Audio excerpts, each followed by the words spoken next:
A paz do Senhor, meus irmãos em Cristo, a paz do Senhor, aos internautas, a todos aqueles que estão conosco neste mais um podcast EBD em Síntese. Estamos agora na 8ª lição, da lição de jovens. E lembrando que o podcast EBD em Síntese é uma realização da Assembleia de Deus no estado do Rio Grande do Norte, presidida pelo nosso pastor Martim Alves da Silva, e a coordenação do Departamento de Educação Cristã, DENEC, que também é presidida, na verdade, na direção do pastor Reinaldo Odilo. E a lição de número 8, na lição dos jovens, de uma forma geral, nós estamos aqui tratando sobre ela, de forma excepcional, estamos eu, Otoniel Félix, e o nosso irmão professor Moab, que fará sua apresentação nesse momento e suas considerações iniciais.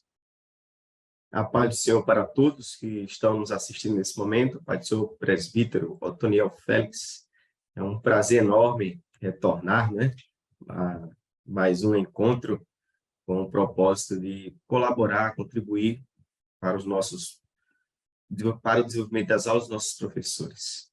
Estamos iniciando essa aula que traz um assunto de alta relevância, Nós vamos meditar, refletir sobre lições que podem ser extraídas do Salmo 90. Então, nossa oração é que tanto os professores quanto os alunos possam ser fortalecidos no Senhor, ter suas mentes melhor alinhadas com o que diz a palavra do Senhor. Amém. Professor Moab, nós chegamos aqui na lição de número 8, essa lição de jovens, que tem um tema principal, o livro dos Salmos. O livro dos Salmos em si. E como na própria lição de número 1, ele já fez um conceito geral do que seriam os Salmos, mas não é bom que o professor na classe sempre faça um resumo de todas as lições de uma forma resumida para inteirar e deixar o aluno inteirado e também contextualizado a respeito das lições que sucedem, né? E nesse caso, nós observamos, inclusive na lição de número 1, vai trazer essa introdução a respeito do livro dos Salmos, e agora chegou-se no Salmo de número 90. E como sabemos, os Salmos, a própria lição número 1, ele vai trazer essa ideia de divisão dos Salmos, porque antes os hebreus, eles tinham uma divisão a respeito dos Salmos, como nós chamamos aqui, denominamos de livros. A cada 40 capítulos temos livro 1, livro 2, livro 3, livro 4, e os Salmos ele vai estar ali justamente dentro do livro de número 3, esse Salmo de número 90, que é atribuído a Moisés. E este Salmo, ele é importante e é importante também falar, não só esse Salmo, mas os Salmos em si, eles fazem parte, na verdade, da história. É uma coletânea de louvores, daí a sua palavra, o termo hebraico para Salmos, que é Terlim, que no grego, lá na Septuaginta, que foi a tradução do Antigo Testamento para o grego, traduziu como psalmoi. Então, isso faz referência a louvores e instrumentos de corda. Mas os salmos em si, apesar de ser o hinário oficial do povo hebreu, vamos assim dizer, eles também remontam à história do povo de Israel. Os salmos vai tratar a história do povo de Israel, e essa história ela vai ser tratada através justamente dos salmos, porque em salmos eles lembrariam, e em forma também de cânticos, eles faziam com que as pessoas que lessem, ou aqueles que estivessem contato com a escritura, que no Antigo Testamento não era todo mundo que tinha, mas as pessoas que iam à sinagoga, e quando eles aprendessem, ou também, de certa forma, entendessem o livro dos Salmos, compreendessem que também para cada festa judaica, os judeus que vinham de outras regiões do mundo, eles iam a Jerusalém, inclusive há os salmos chamados de Salmos dos Degraus, que faz referência degraus, referência a subida, é como se as pessoas estivessem indo a Jerusalém, por isso que o termo é subir para Jerusalém. E o pessoal no Antigo Testamento fazia essa peregrinação das suas cidades cantando os salmos. E é importante justamente porque os salmos ele está dentro da própria história do povo de Israel. E chegamos aqui agora, professor Moab, no salmo de número 90, salmo atribuído a Moisés. O que temos para hoje, para o professor como subsídio, nesse salmo bem interessante? Eu queria iniciar meu comentário dizendo da seguinte forma: o Salmo 90, ele é uma oração, Então, embora Salmo faça a gente trazer à memória cânticos, nós estamos diante de uma oração. E isso me traz uma lição que eu tenho como de grande relevância, é entender que a nossa teologia, ela é revelada em toda a nossa expressão, não é? Então, a nossa teologia está quando a gente louva, a nossa teologia está quando a gente ora, e nossa teologia está quando a gente fala. Então, nós aprenderemos diversas lições através de uma oração de Moisés, uma oração que faz parte dos Salmos. Então, quando nós começamos a conhecer mais ao Senhor, quando a nossa vida está mais próxima de Deus, coerentemente com o que Ele nos ensina em Sua palavra, a nossa oração, ela passa a ser uma oração contextualizada com a Bíblia Sagrada. Então, no Salmo 90, Moisés, diante de uma realidade que ele estava percebendo no deserto, ele faz uma oração. E nessa oração, ele apresenta alguns pontos que a gente precisa parar para observar, né? Então, na oração de Moisés, nós vamos perceber que Moisés ele se depara no deserto com uma realidade, e essa realidade faz Moisés pensar, faz Moisés refletir e faz Moisés orar. Muito bem. E o Salmo de número 90, ele tem algumas particularidades, e na nossa lição de hoje, a lição, ela traz uma divisão também que, entre os versículos 1 a 6, eles como orientação, inclusive pedagógica, para o professor, eles indicam como a identificação da própria soberania de Deus. Do versículo 7 a 12, a lição ela vai trazer a ideia do que seria a brevidade da vida do homem e a súplica pelo favor de Deus dos versículos 13 ao 17, isso como orientação pedagógica para fazer uma distinção de cada ponto. Então, esse salmo ele vai demonstrar essa soberania, como é a grandeza desse Deus, quando ele fala a respeito da eternidade do Deus de Israel, do nosso Deus, e também a fragilidade do outro ponto, a fragilidade do homem como ser frágil, como ser temporal, e Deus como ser atemporal. Então, o Salmo em si, ele traz essa ideia. Antes, porém, de adentrarmos no Salmo de uma forma mais pormenorizada, porque a lição ela vai estar baseada justamente nos Salmos, temos a lição com um título cujo bem interessante, que ele diz que o título seria Alcançando um Coração Sábio. E o Salmo ele vai trazer a ideia, e as Escrituras trazem a ideia, e a importância de como nós, como cristãos hoje na Nova Aliança, alcançaremos esse coração sábio. Em primeiro lugar, o que seria alcançar um coração sábio? O que seria sabedoria, segundo as Escrituras? E como se alcançar? A sabedoria é algo que pode ser alcançada? Nós, para que a gente possa responder melhor essa pergunta, eu lembro quando o homem foi formado, né, na criação. Sim. Quando Deus disse, façamos o homem à nossa imagem e conforme a nossa semelhança. Adão, ele recebe uma responsabilidade, Adão recebe algumas tarefas já no seu primeiro momento, e para que ele realize e para que ele represente o próprio Deus, Abraão, ele recebe de Deus sabedoria. E ali era uma das manifestações de Deus na vida de Adão. Mas quando o homem peca, quando ele passa a dar ouvidos à serpente, ele vai começando a caminhar por caminhos tortuosos. Mas continua estando em Deus o direcionamento, a verdadeira sabedoria. É tanto que a Bíblia nos ensina da seguinte forma: o temor do Senhor é o princípio da sabedoria. Quando Deus fala a respeito, anunciando a Cristo, lá no livro de Isaías, ele fala que repousará sobre ele o Espírito do Senhor, Espírito de temor, Espírito de conhecimento, de inteligência e de sabedoria. Não é? Manifestações do Espírito Santo. Então, quando nós falamos de sabedoria, estamos falando de direcionamento que vem da parte de Deus para o ser humano. Porque Deus é onisciente, é onipresente, é onipotente. Ele tem as respostas, ele tem os porquês, os praquês, né? Ele sabe o propósito de cada coisa. Então, até uma pergunta interessante, que nós estávamos até conversando, sobre essa clareza de inteligência, sabedoria, conhecimento. Porque uma coisa é a gente ter informação, outra coisa é conseguir resolver problemas. E outra coisa é conseguir compreender as coisas. É Eu verdade. posso compreender, mas não saber aplicar. Eu posso ter conhecimento, mas não conseguir resolver. O exemplo disso, a gente lembra de Salomão.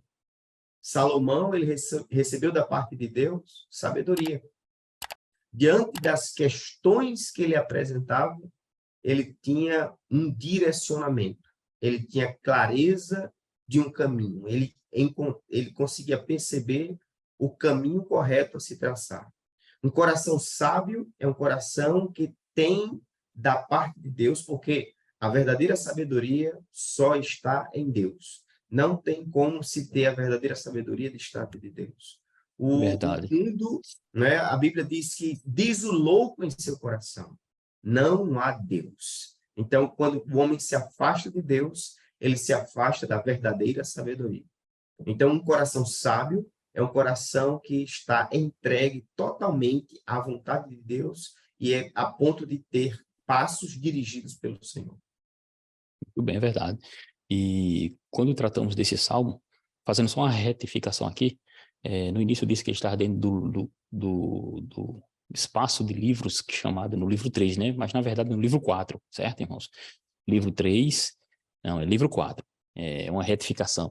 Eu falei que estava dentro do livro 3, né? Não, é livro 4. Enfim, veja só. Quando tratamos desse salmo, em si, como você falou aí, a respeito do princípio da sabedoria, então, o professor, como subsídio, ele tem que fazer essa distinção na aula. O que seria conhecimento, inteligência e sabedoria. São coisas semelhantes, porém, totalmente diferentes. Os termos são semelhantes, porque quando a gente observa assim de uma forma geral, vai parecer algo parecido, semelhantes, iguais, mas não. Como você bem falou aí, quando tratamos de conhecimento, seria capacidade. Ela é uma capacidade que alguém tem de reter informações, dados, saber de situações específicas do dia a dia.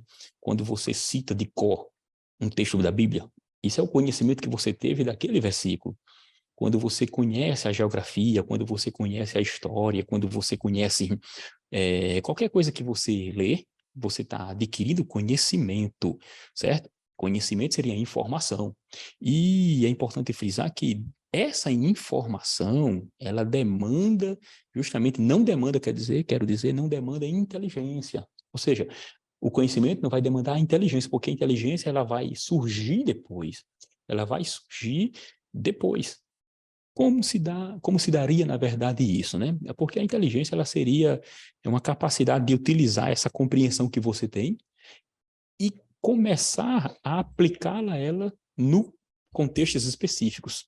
Em contextos específicos, há grupos teóricos que dizem, inclusive, que a inteligência, todos têm inteligência, porque você consegue utilizar-se da própria inteligência, fazer esses nexos que nós chamamos, né, as relações, as comparações, que vai caracterizar a própria inteligência, vai fazer com que as pessoas ajam de certa forma, e de certa forma a inteligência faz com que o conhecimento seja aplicado.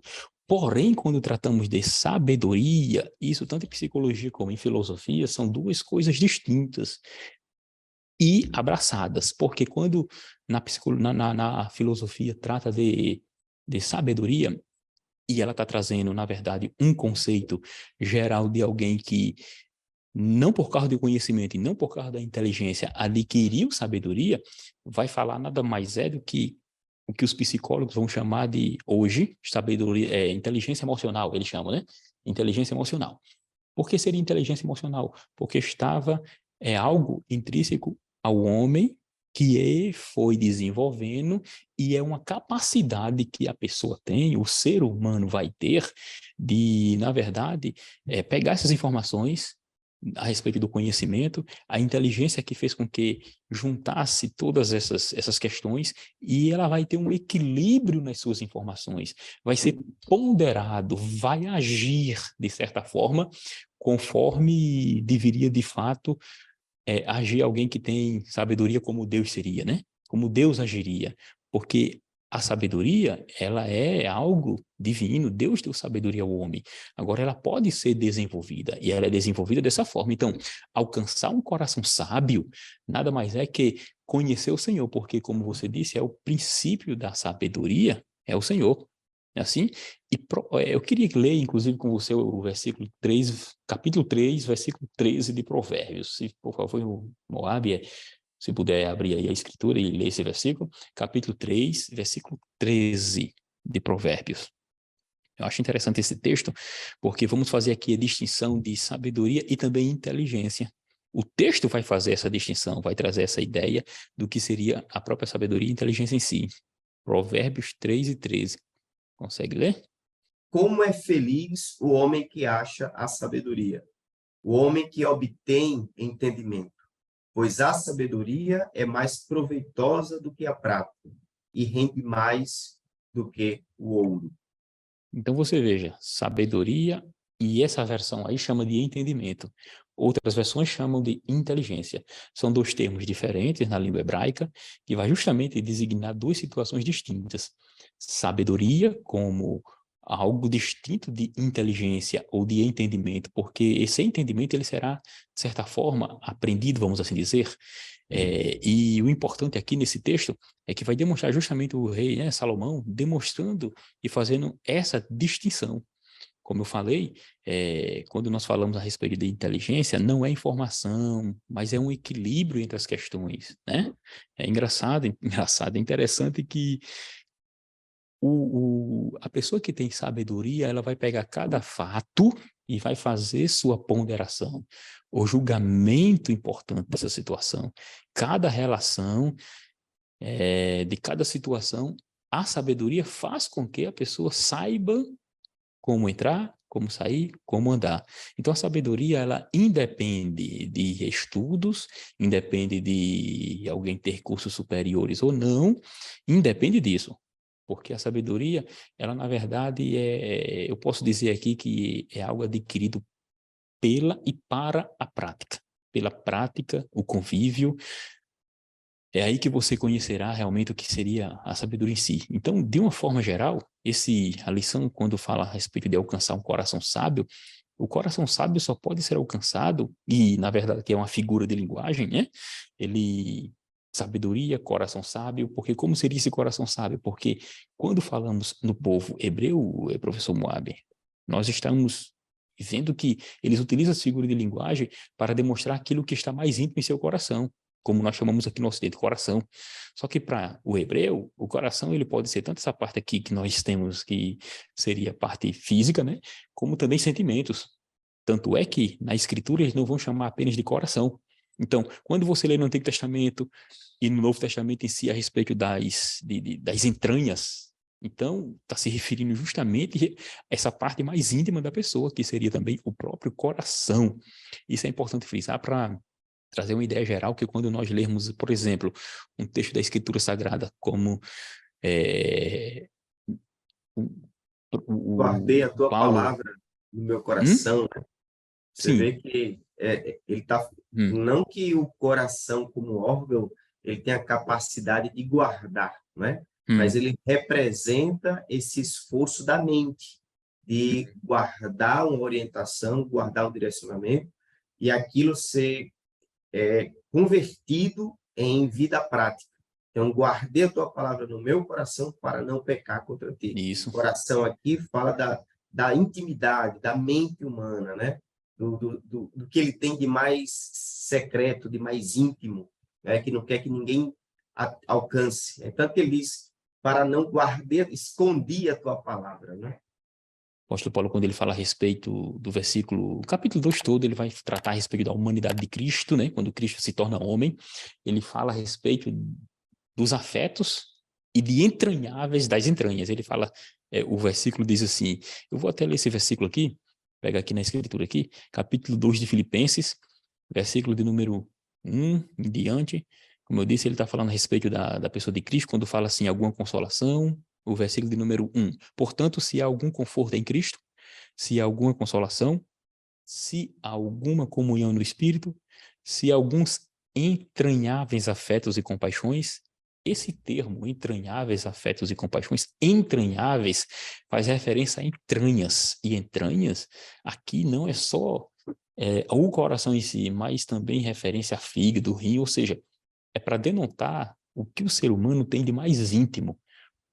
Então, quando nós tratamos a respeito desse termo, é bom frisar isso para que o aluno ele entenda esses termos e, nesse momento, ele passe a entender de uma forma mais ampla e não se assuste, vamos assim dizer, quando vê esses termos entranháveis, entranhas.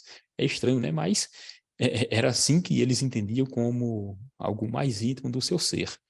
E quando adentramos ainda no Salmo agora, Moab, de número 90, o Salmo ele vai trazer a ideia da eternidade do Senhor.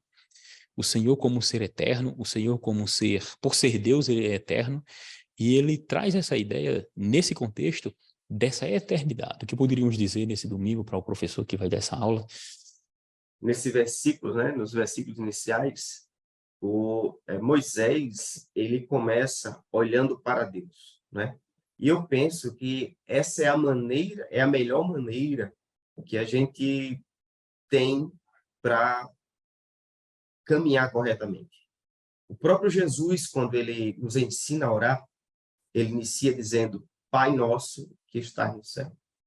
Então, o primeiro passo de uma oração, o primeiro passo de consertar nossos passos, né, nossos caminhos, é olhar para Deus. E quando olhar para Deus, saber que estamos olhando para alguém que, no princípio, ele não inicia. No princípio, ele já está lá do mesmo jeito que ele está no fim, não é?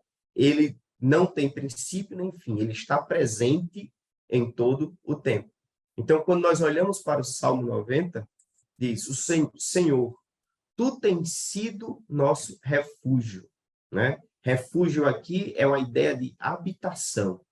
Tu tens sido nossa habitação. Então, é muito interessante quando você vê Moisés, né, no deserto, diante da realidade que ele estava contemplando, mas ele inicia a sua oração, olhando para Deus, dizendo, Senhor, tu tens sido a nossa habitação de geração em geração. Em geração em geração. Por quê? Porque Deus, ele não tem princípio. Ele é o mesmo, no princípio, não é? Antes que os montes nascessem, ou que tu formasse a terra e o mundo, mesmo de eternidade a eternidade, tu és Deus. Essa é a visão correta que nós devemos ter. É olhar para Deus como aquele que é antes de qualquer coisa que existe. Como aquele que traz à existência tudo aquilo que existe. E Moisés tenta expressar essa eternidade, dizendo que antes que os montes nascessem, né, tu és Deus. É essa a oração que eu acredito que Deus quer ouvir, essa oração que tem que estar presente no nosso louvor, né? Em nossas palavras. Em primeiro lugar, olhar para a grandeza, para a eternidade do nosso Deus. Verdade. E esse salmo, como você bem disse, e a lição ela dividiu entre justamente essa soberania de Deus, nessa magnitude do Senhor, essa eternidade para demonstrar essa grandeza do que seria Deus em oposição, na verdade, da fragilidade humana, né? Fragilidade humana. Você observa que a própria eternidade de Deus aqui vai demonstrar quem seria e faz parte da sua essência. Porque eternidade, ela seria aqui algo, o hebraico traz o termo rolam, que seria não só para demonstrar a eternidade em si, mas para demonstrar algo sucessivo de geração em geração. Mas aqui aplica-se justamente a algo que seria eterno, ou seja, vai demonstrar a própria chamada transcendência de Deus. Transcendência. Deus é um ser transcendente, ou seja, ele não está sujeito a tempo, ele não está sujeito a matéria, porque ele é imaterial e ele é atemporal. Então, são situações que vai demonstrar essa transcendência do nosso Deus.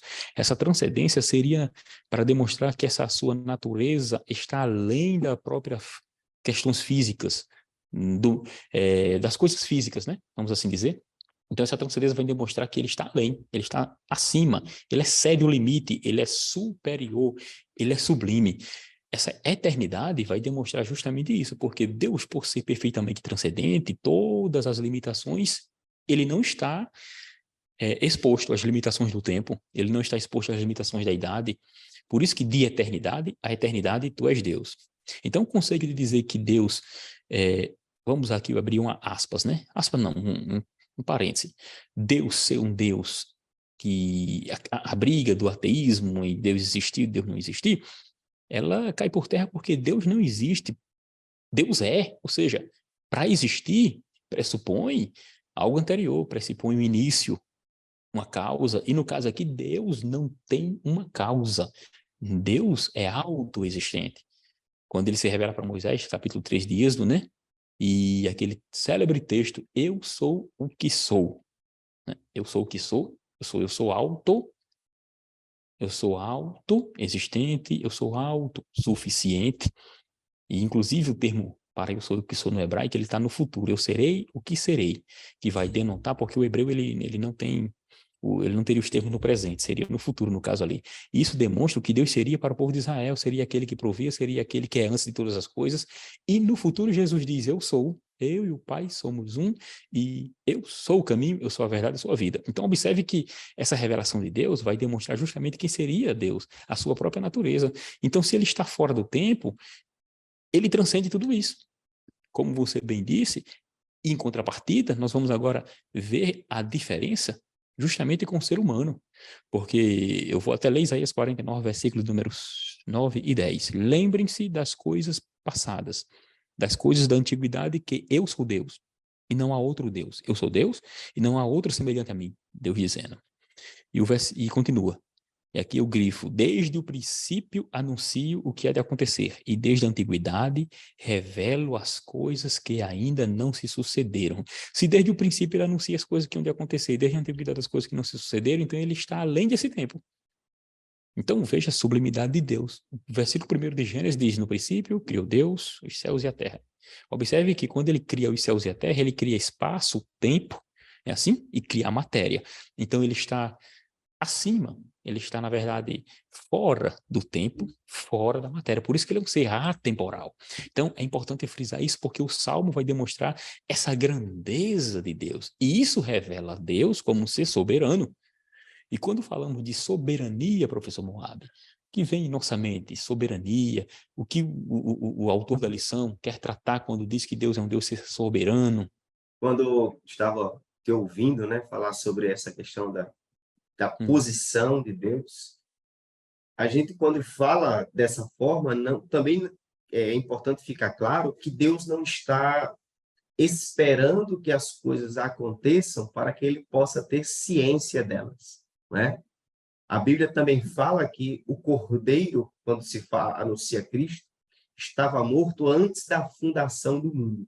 Isso. Então, isso nos dá clareza de que antes que nós pudéssemos, por ação divina, entrar no tempo, entrar na história, tudo já estava claro para Deus.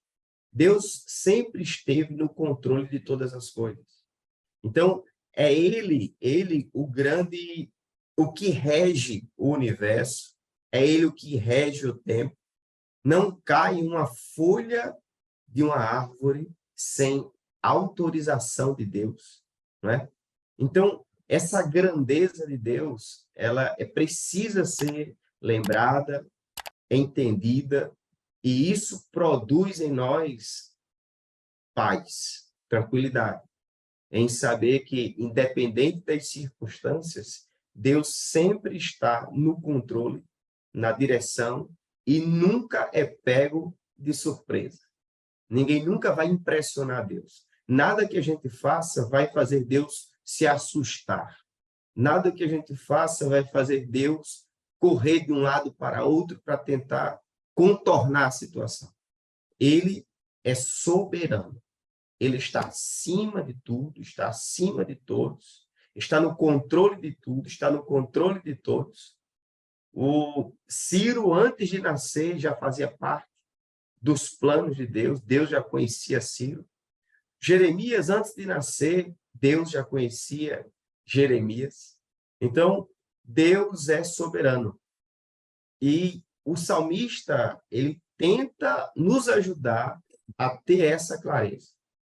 E eu queria só destacar aqui o versículo 3, quando diz: tu reduzes o homem à destruição. Né? Em outra versão, tem pó. Né? E dizes: tornai-vos filhos do homem. Então, Deus é aquele que pode reverter, abater. Tornai-vos, ele é na ideia de tornar, fazer pó novamente, um pó amassado. Então, nada que acontece surpreendendo a Deus. Verdade. E um fato importante aí é que justamente nesta lição ela vai fazer o contraponto com a fragilidade do homem, né? Então, essa soberania de Deus, o que Deus é em si, em sua essência, ela vai trazer essa ideia de que tudo está debaixo do seu poder. Tudo. Se tudo está debaixo do poder de Deus, então as criaturas, todas as coisas estão debaixo do seu poder.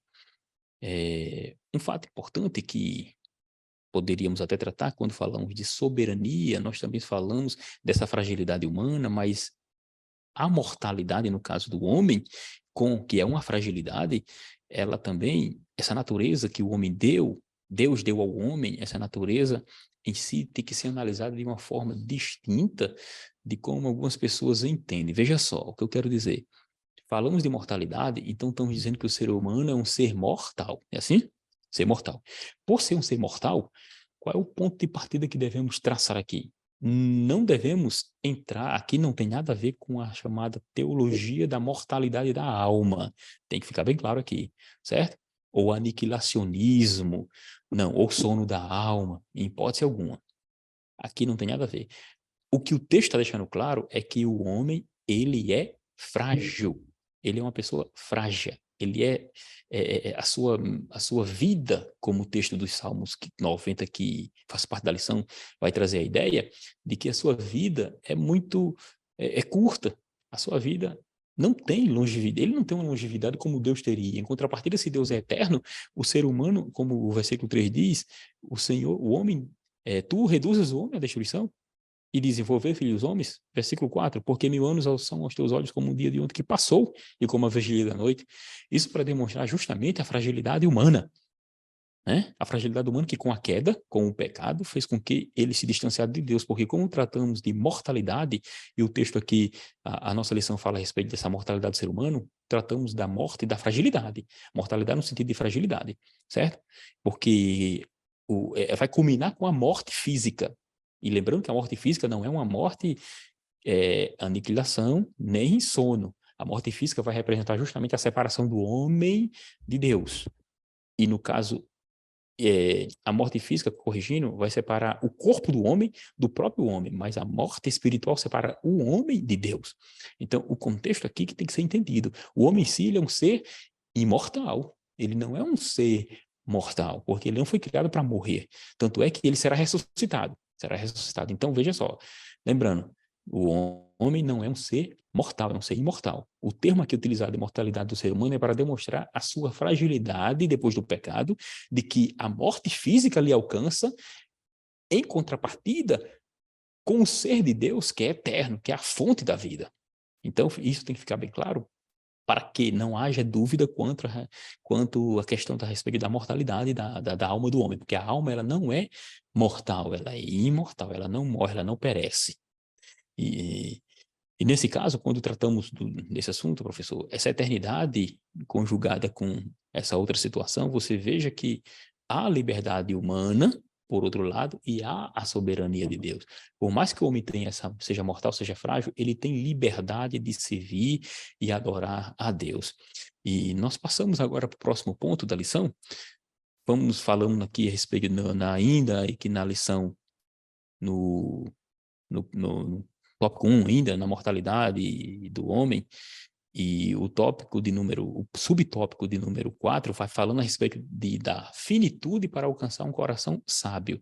Aí ele vai dizer que tanto no Antigo Testamento quanto no Novo Testamento, a ideia de que sejamos humildes e não orgulhosos, isso o autor da lição diz, é viver de maneira humilde e não orgulhosa. Passa pela capacidade de ter consciência do quanto somos finitos, ou seja, ele vai trazer a ideia justamente daquilo que estávamos dizendo, a finitude do homem. As coisas aqui, elas são passageiras, e isso a própria lição traz. Se o homem tem um início e tem um fim, aqui nessa terra, isso demonstra a sua necessidade cada vez mais do próprio Deus. Exatamente. E eu estava lembrando agora que a mensagem da serpente, ela está ainda hoje atuando na mente das pessoas, né? A mensagem da serpente era que eles tinham um caminho melhor, e esse caminho era o caminho da desobediência, o caminho de afastar-se de Deus. A serpente estava colocando no coração de Adão, de Eva, que a orientação de Deus era uma orientação que estava trazendo prejuízo a eles. Era uma orientação que estava limitando os benefícios que eles poderiam ter.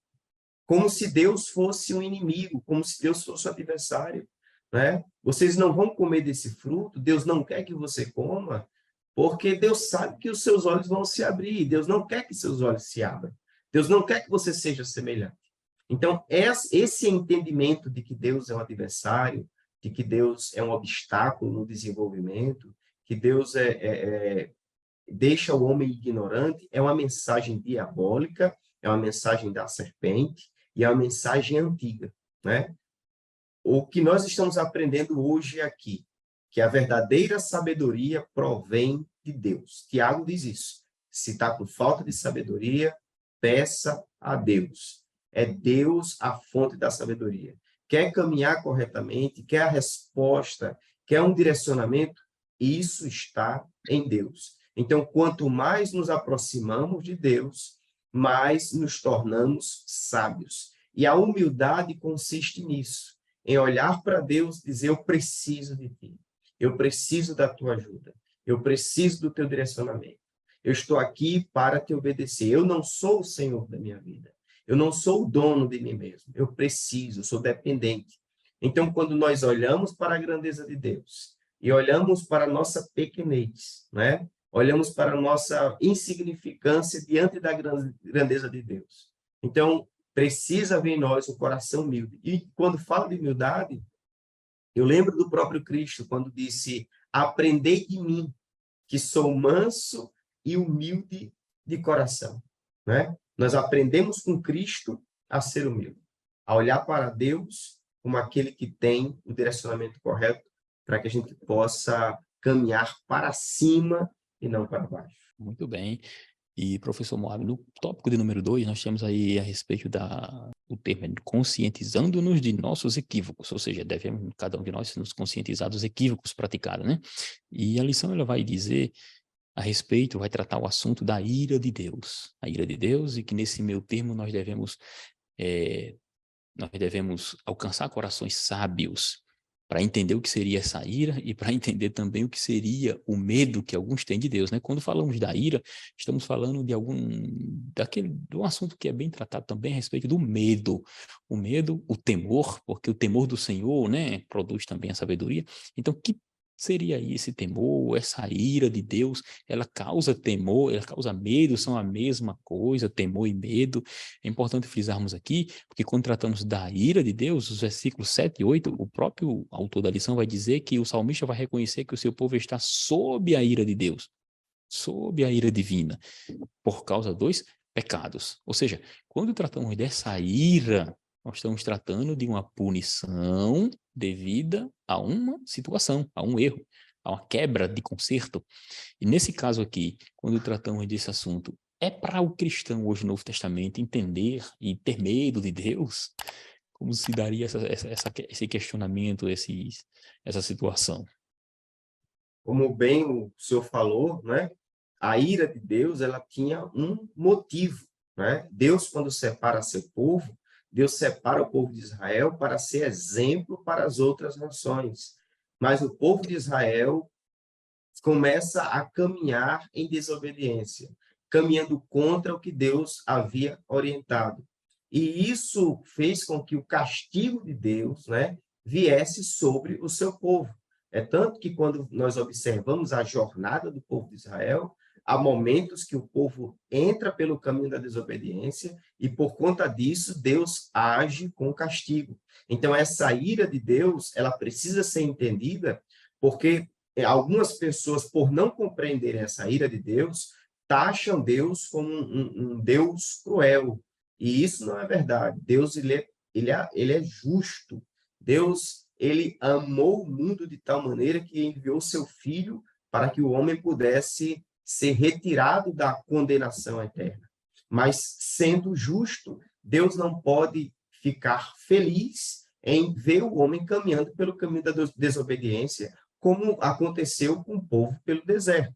Mas o temor do Senhor, que nós prosseguimos em caminhar, é o temor da obediência, da reverência, é o temor do valor, né? É o temor de olhar para Deus como o Deus soberano, não amedrontado, mas é um temor que produz em nós reverência e amor ao próprio Deus, e não um medo de pânico, mas um temor, agora claro, para aqueles que se afastam de Deus, para aqueles que querem estar distante de Deus, aqueles que querem viver em desobediência, esses, se não chegarem no caminho, na posição, no direcionamento que Deus tem, esses vão viver o castigo de Deus, a ira de Deus. Mas aqueles que voltam-se para Deus, esses vão ter de Deus a sua bênção, a sua proteção, e como disse o Moisés no início do Salmo, tu és o nosso refúgio, tu és o nosso abrigo, tu és a nossa proteção. E o temor a Deus é isso, é reverência, é amor a Deus. Muito bem, é verdade. O próprio termo hebraico para temor faz demonstração justamente quando relacionado a Deus, a questão mais moral seria a reverência que devemos ter pelo Senhor. E porque o termo em si ele pode ter vários significados, né? Você tem que ver a questão semântica, toda a estrutura frasal para entender os significados. E quando tratamos da ira de Deus, o que devemos entender é de que essa ira, por causa do pecado, ela foi levada pelo nosso Senhor. Hoje nós temos a concepção, a ideia justamente clara de que nosso Senhor sofreu por nós. O profeta Isaías, no capítulo 53, o famoso texto de 53 de Isaías, já dizia que ele levou sobre si nossas dores e nossos pecados levou sobre si. Ou seja, a ira de Deus foi posta em Cristo. Em teologia a gente chama isso de substituição penal, né? É uma das teorias que há a respeito da expiação. Sobre Cristo foi justamente colocada toda a ira que seria para mim. Ou seja, ele leva sobre si a nossa iniquidade. E o profeta vai dizer, o castigo que nos traz a paz estava sobre ele, pelas suas pisaduras, sofrimentos, fomos sarados. Então, a ira é nesse sentido. E temor realmente não seria medo de Deus, é reverência. Inclusive, o texto das Escrituras, a Bíblia, é muito clara quando trata desse assunto. Um versículo que tem em Levítico capítulo 19, versículo 3, ele vai falar a respeito, vai identificar como respeito, vai identificar como reverência, porque traz a ideia ali da obediência para também relacionado à família, mas é para demonstrar justamente o que seria temor. É interessante ler, vamos ler, se for possível, Moab, lê esse versículo aí, capítulo 19, versículo 3 de Levítico. Abre, por favor, para nós lermos. Você vai identificar que a questão ali não é medo, mas temor, e é o mesmo texto utilizado quando se refere ao relacionamento entre Deus e o ser humano. O termo hebraico para temor capítulo 19 e versículo número 3 de Levítico. Diz assim, ó, respeite cada um de vocês a sua mãe e o seu pai, e guarde os meus sábados. Eu sou o Senhor, o Deus de vocês. Observe que logo no início tem respeite. O termo é o termo para temor. Tema seu pai, sua mãe. Ou seja, você observe que a construção da frase ela vai estar justamente dentro daquela perspectiva que o autor está querendo demonstrar. Então, manga pode ser manga, a fruta pode ser manga da camisa, aqui na nossa concepção, né? Então, a frase em si, ela no contexto vai dizer o significado dela. Então, aí não é, o texto não está mandando ter medo dos pais, mas reverencie, respeite seus pais. Esse termo, eu fiz questão de você ler para demonstrar que esse termo, o termo usado no Antigo Testamento para temor, ele vai demonstrar justamente isso aí, reverência, temor. Então, quando nós tratamos do assunto, nós devemos observar que Deus é um Deus que devemos temer, devemos ter reverência, devemos amá-lo, devemos obedecê-lo. Tudo isso vai levar a essa questão. E então a ira de Deus ela vai estar sobre Cristo porque ele levou sobre nós. Com isso, alcançamos corações sábios. É assim?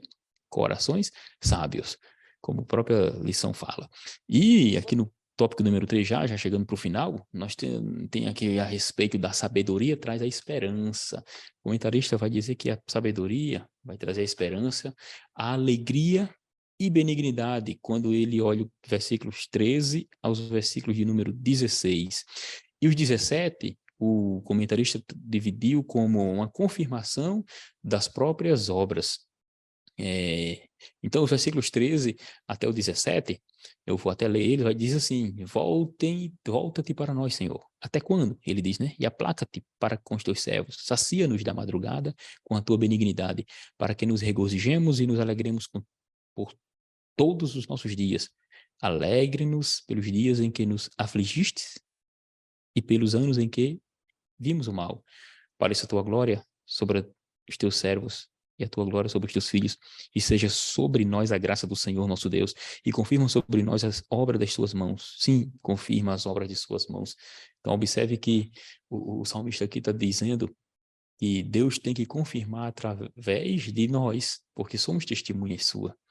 Então, a conscientização que devemos ter é entender que Deus é um Deus soberano, entender a nossa fragilidade, observar que a sabedoria vai trazer esperança, porque é uma alegria que vai também produzir a própria benignidade.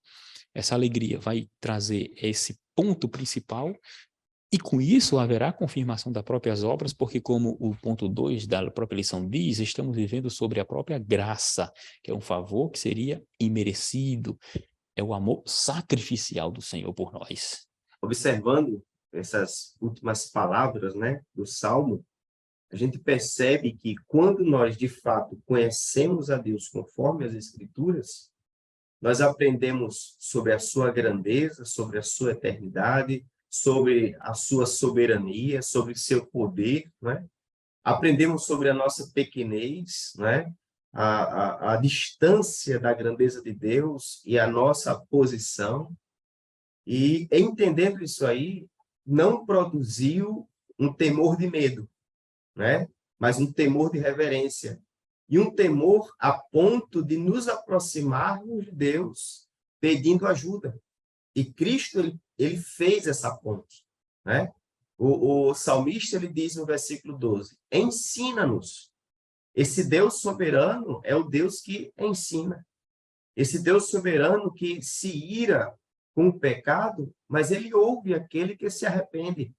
E isso produz no coração do homem que se aproxima de Deus esperança. A Bíblia diz, buscai ao Senhor enquanto se pode achar. Ele diz, busque, por quê? Porque eu estou perto. Busque, porque eu já me aproximei. Essa atitude sua de buscar é suficiente para que eu responda, né? Então, o salmista, apesar de ver o povo caminhando pelo caminho tortuoso, muitas vezes, ele, ao conhecer a bondade de Deus, a misericórdia de Deus, a graça de Deus, ele ora e faz um pedido. Ele diz, volta-te para nós, Senhor. Até quando? Aplaca-te para com os teus servos.